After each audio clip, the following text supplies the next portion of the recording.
네, 안녕하세요. 예스맨입니다. 여러분들의 구독과 좋아요로 이 채널이 유지되고 있습니다. 영상 속도는 1.5배를 추천드리는 바이고요. 이번에도 어떠한 소식이 나왔는지 같이 한번 내용을 보도록 하겠습니다. 미 주간 실업보호 청구 건수가 전주 대비 증가했다라는 내용이 나온 게 있고요.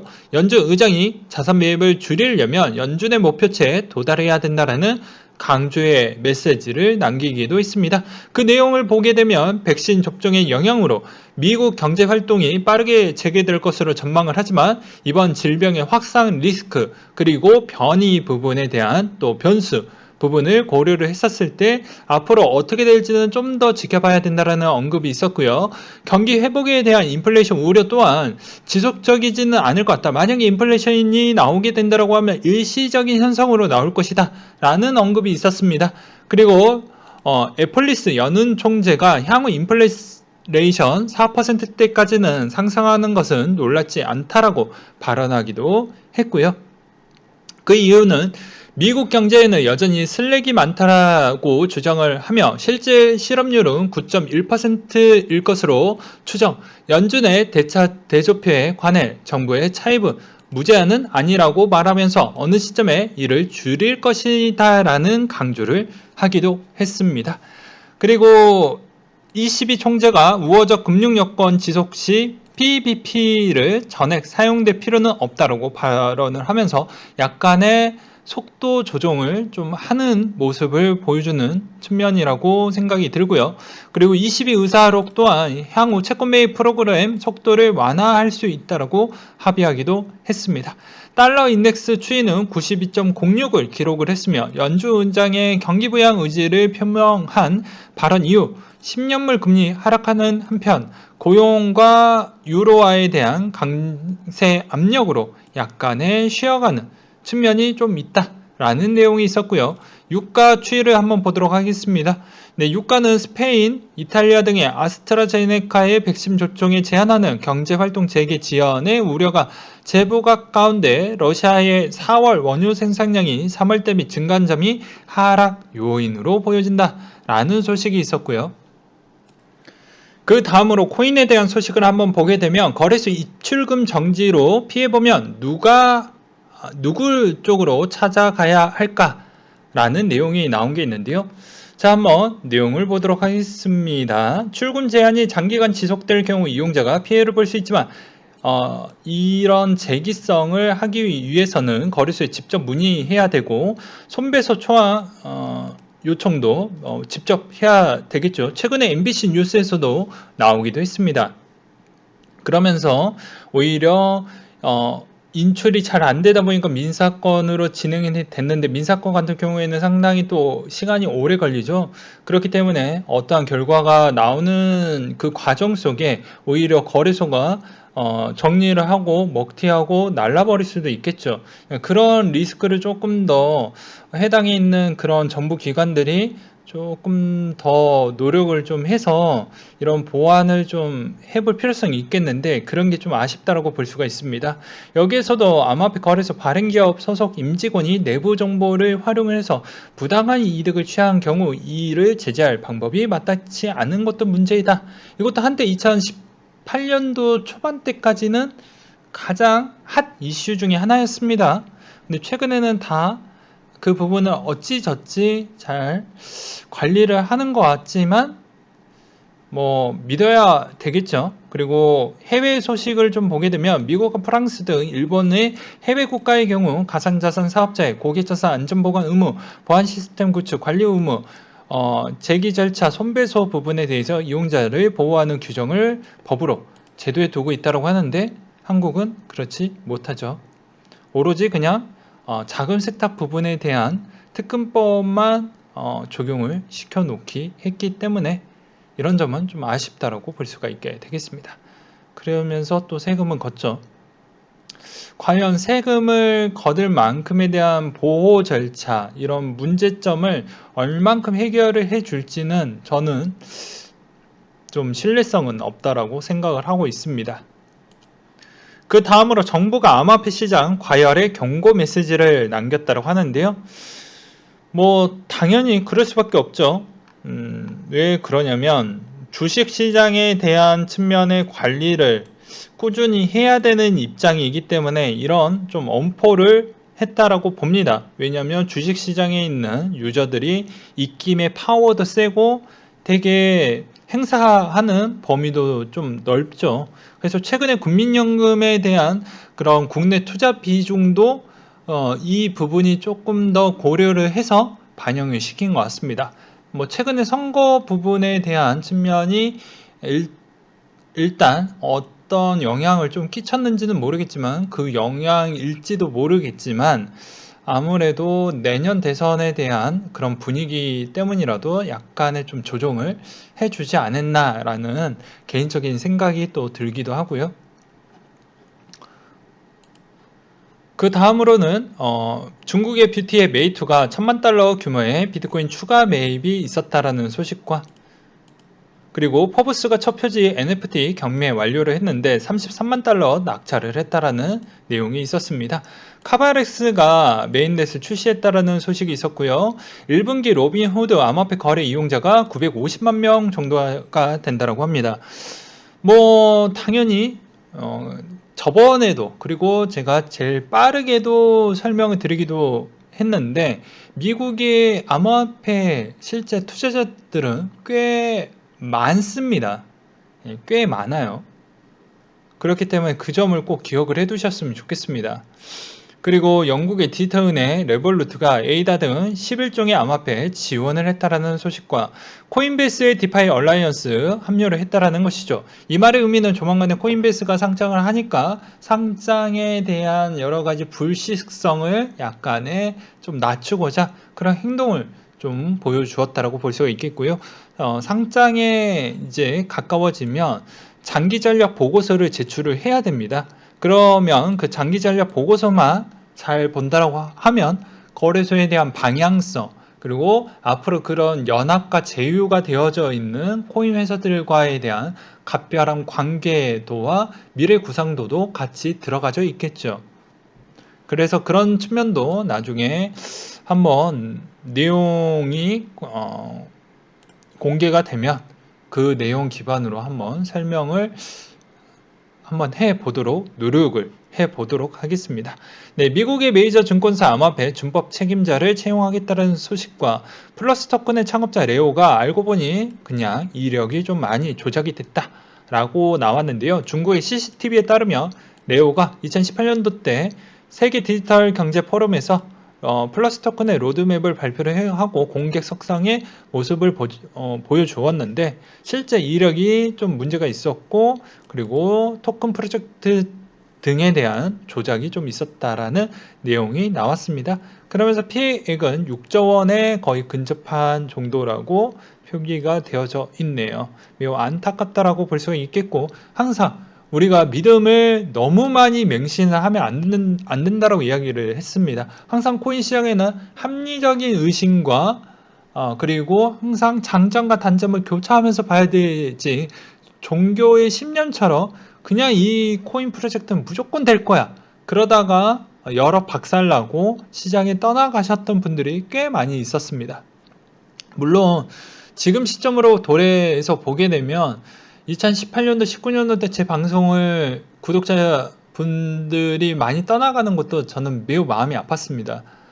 근데 그분들도 그분들 나름대로 좀 어떤 가정에 대한 뭐 문제일 수도 있고 아니면 본인의 자산적인 여러 가지 문제이거나 환경적인 요인 때문에 어쩔 수 없이 그만두고 자산을 다 정리할 수밖에 없는 그런 개인적인 사정이 있었겠죠.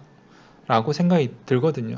아무튼 이번 부분에 있었을 때도 항상 적절히 끝까지 먹으려고 하지 말고 어깨선 라인에서 살짝 위 정도 아니면 어깨선 라인을 좀 지켜주셨으면 좋겠습니다. 매번 이런 이야기가 나오지 않습니까? 사기도 조심해야 되지만 우리가 매번 투자 부분에 있었을 때 어떻게 이야기를 많이 하고 있습니까? 이 끝점에 팔지 말라고 이야기를 하죠. 이거는 운의 영역인 거고 우리는 이 어깨 라인에서 목 사이를 노려야 됩니다.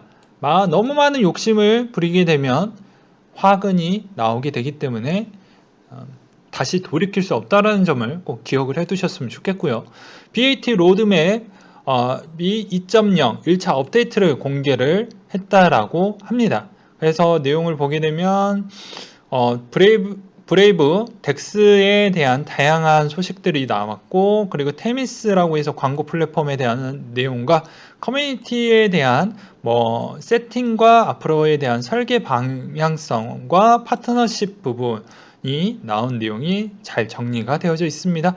BAT는 최근에 바이낸스 쪽에 BSC 스마트 체인에 또 들어가기도 했죠. 그리고 SEC 선임 변호사가 이더리움이 증권이 아니다라고 판단한 적은 없다, 이런 이야기를 했는데요.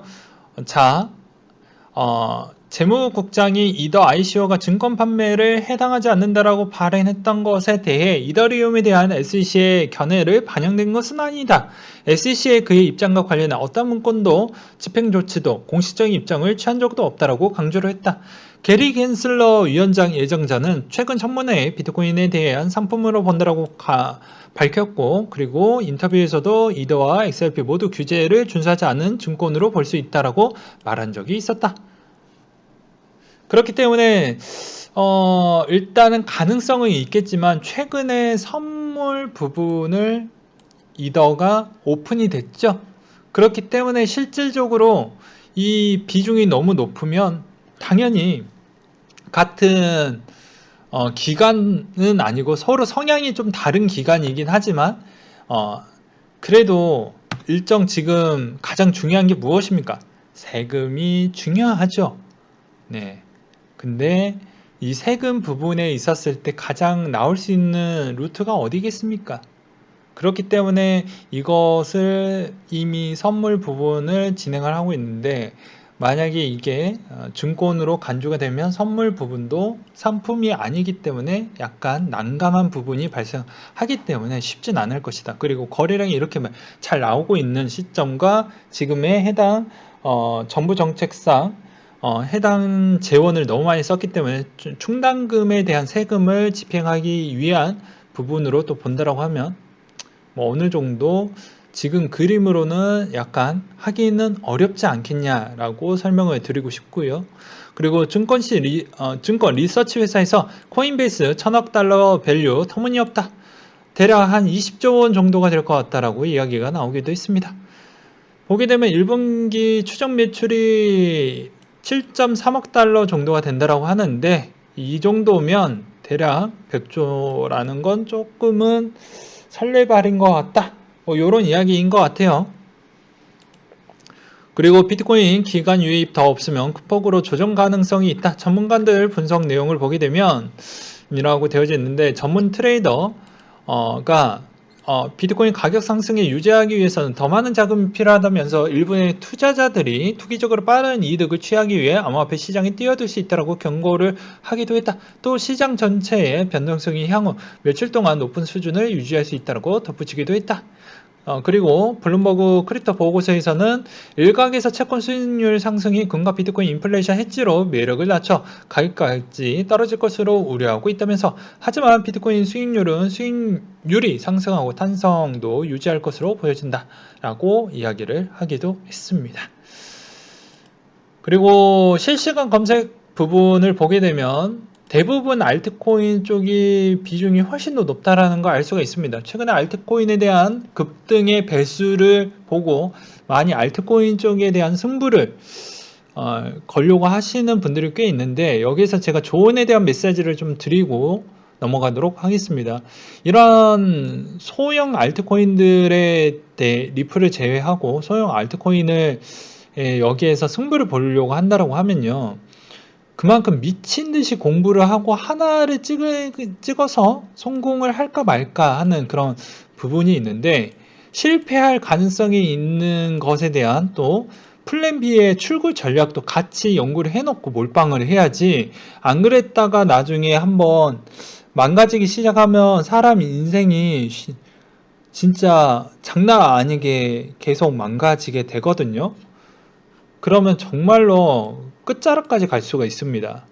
그래서 여러분들한테는 그렇게 이런 형태를 추천드리기에는 쉽지 않는다. 그리고 대부분 모든 투자 부분에 있어서 거의 다 여윳돈으로만 이야기를 하지만 여윳돈으로는 큰 목돈을 만들 수는 없어요. 만약에 내가 정말 올인을 하고 싶다라고 하면 진짜 미친 듯이 공부를 해 놓은 상태에서 거래를 하시는 걸 추천드리겠습니다. 저도 그랬잖아요.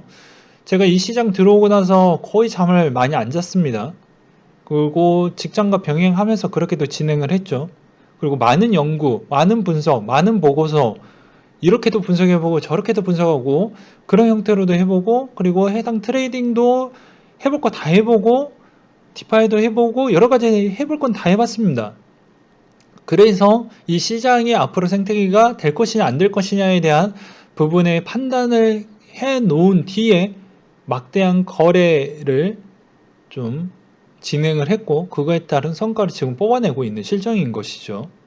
그러니까 여러분들도 어떠한 패러다임에 꽂혔으면 그 패러다임에 대한 가능성에 대한 생태계를 한번 체킹을 한 뒤에 거기에 투자에 대한 거래를 하는 게 바람직한 것이지 투자를 먼저 하고 불확실성에 있는 시장인데 투자를 먼저 해놓고 나중에 박살이 나면 누구도 책임져 주지 않는다는 점을 다시 한번 말씀을 드리고 넘어가도록 하겠습니다.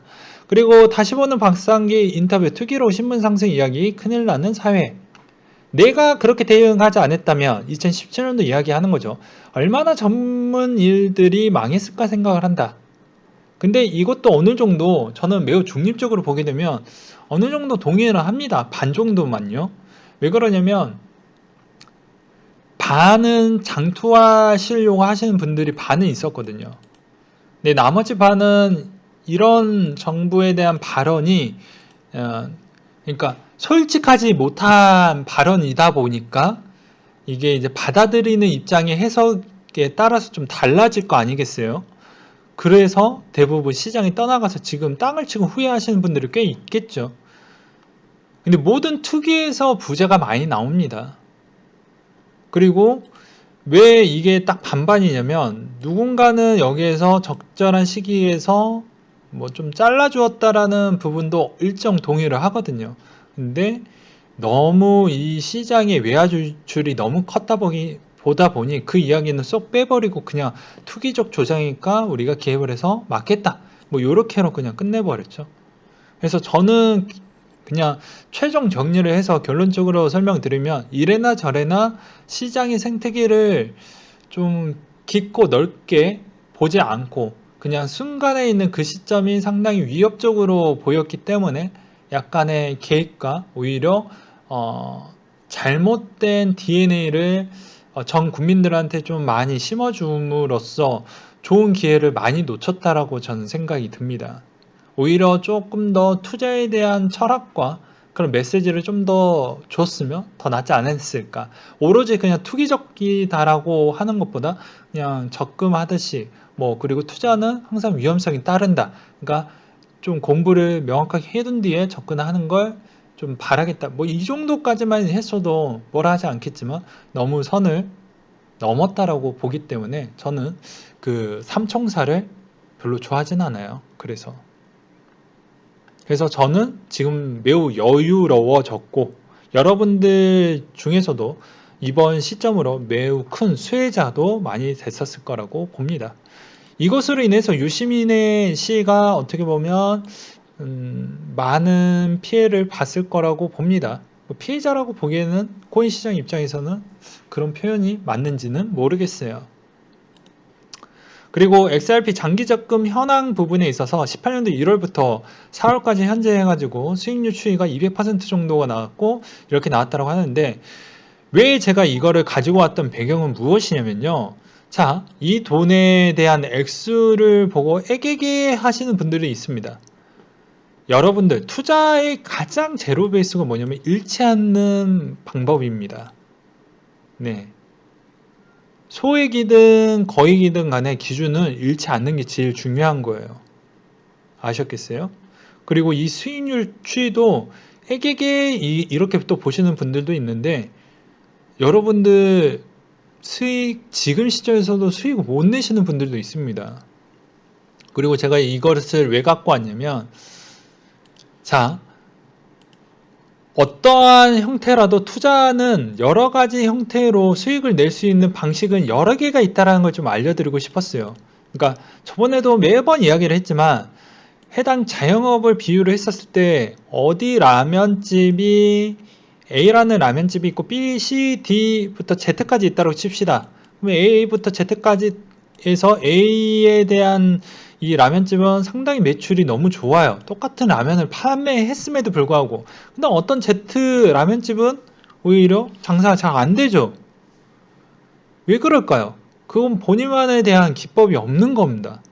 공부도 마찬가지고 투자도 마찬가지고 다 똑같은 거예요. 이건 어떻게 보면 사회에 대한 본인의 전략이 없으면 그냥 그대로 당하는 겁니다. 시험 공부할 때도 약간 똑똑한 사람이 순수하게 DNA가 좋아서 유전자가 좋아서 하는 부분도 있겠지만 이분들은 공부하는 방식에 대한 전략 기법이 딱 체계가 잡혀져 있어요. 그래서 남은 시간을 보다 효율적으로 집행을 해서 더 뛰어난 성과를 내죠. 투자도 마찬가지입니다. 코인 시장 아직도 나쁘게 생각하시는 분들이 있는데 도는 부분에 있어서 법률에 어긋나지 않는 선에서 수익만 내면 무엇이 문제가 될까요? 그건 사상에 대한 문제라고 저는 생각이 듭니다. 안 그렇습니까? 저는 그렇게 생각이 드네요. 무조건 땀 흘려서 벌어야 된다? 지금의 디지털 세계로 넘어가고 있는 시점에서 그게 과연 바람직한 부분일까요?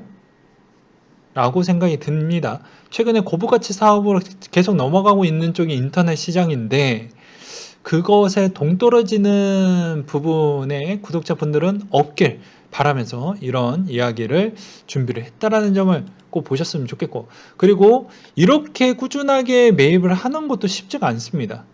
본인의 어떻게 보면 전략을 한 번도 어긋나지 않게 기준을 명확하게 세워놓고 했다라는 게 큰 의미가 있는 것이죠. 예, 사람은 약속을 잘 지키지 않습니다. 매번 똑같이 지키기가 쉽지가 않죠. 그것을 꼭 명심하셨으면 좋겠습니다. 그래서 이것을 한번 가지고 와봤고요. 지금 이렇게 조정을 받고 있는 가운데 전 세계 자산 순위를 한번 또 보고 넘어가도록 하겠습니다. 금에 있는 시장이 여기에요. 그럼 비트코인은 어디에 있을까요? 네, 테슬라를 제끼고 페이스북을 제끼고 텐센트를 제꼈습니다. 그리고 은과 구글과 아마존, 아랑코, 마이크로 그리고 애플만 남아져 있습니다. 무려 앞으로 7단계 정도가 남아져 있네요. 그리고 요 내용은 그 다음 시간에 이야기를 좀 드리도록 하겠고요. 시간 관계상. 그리고 요 내용도 시간 관계상 그 다음 시간에 준비를 해서 설명을 좀 하도록 하겠습니다. 아무튼 이번 시장 상당히 좀 많이 요동치고 있어서 여러분들도 되게 싱숭생숭하겠지만 본인의 기준, 본인의 투자 전략 부분에 있어서 흔들리지 마시고 그대로 밀어붙이는 형태로 하시고, 만약에 실패를 했었을 때 내 투자 전략이 실패도 있을 수 있잖아요. 그 출구 전략도 묘안을 만들어 놓고 그래야 삶의 희망이 좀 보일 거 아니겠어요. 희망이 보이지 않으면 사망률 추이가 높아집니다. 네, 마지막으로 연령대별 자살 현황을 2018년도 기준 인구 10만 명 자살자 수를 보게 되면 70대, 80대가 가장 자살률이 높죠. 그건 왜 그럴 것 같습니까? 이때는 어디 가서든 내가 가장 어떻게 보면 알바를 뛰든 근로소득을 최소한에 가져갈 수 있는 그런 선택적 사항과 그리고 정부가 지정을 해놨던 부분이 있죠. 은퇴를 강제적으로 시키는 시점이 도래를 합니다. 그러면서 내 몸값이 낮아지는 시점이 60대인 거죠. 노인으로 기준으로 잡는 시점이죠. 근데 노인으로 되는 순간 내 실질적으로 전문직을 제외한 나머지가 거의 대다수에 들어갈 거 아니겠어요? 과점유. 뭐 전문직이 다 점유율이 매우 높을 수는 없잖아요. 소수 집단일 뿐이고. 그러면 거의 이쪽에 들어가게 될 텐데 자본 부분에 대한 문제점이 꽤 많이 들어간다라는 내용도 여기에 들어가져 있습니다. 그러니 그만큼 여러분들은 최대한 이 20대부터 60대 사이가 도래하기 전때까지는 어떻게 해서는 잘 아껴서 투자를 잘 현명하게 꾸린 다음에 엄청난 수익을 다시 낸 뒤에 60대에 조금 더 편안한 생활을 좀 하셨으면 좋겠다라는 생각이 들어요. 그리고 좀 아이러니하는 점은 명품 중에 명품 에르메스가 작년 한국에서 벌어들였던 매출이 4천억인데 여기에서 영업이익이 1,000억 원이 나왔다고 합니다. 프랑스 브랜드를 아는 것은 저는 오늘 처음 알았습니다. 제가 명품을 잘 몰라요, 참고로. 근데 좀 아이러니하는 게 물론 해외여행을 못하니까 이쪽에 대한 매출과 이익률은 높아졌을 거라고 생각을 하지만 반면에 저는 이런 생각도 들기도 했습니다.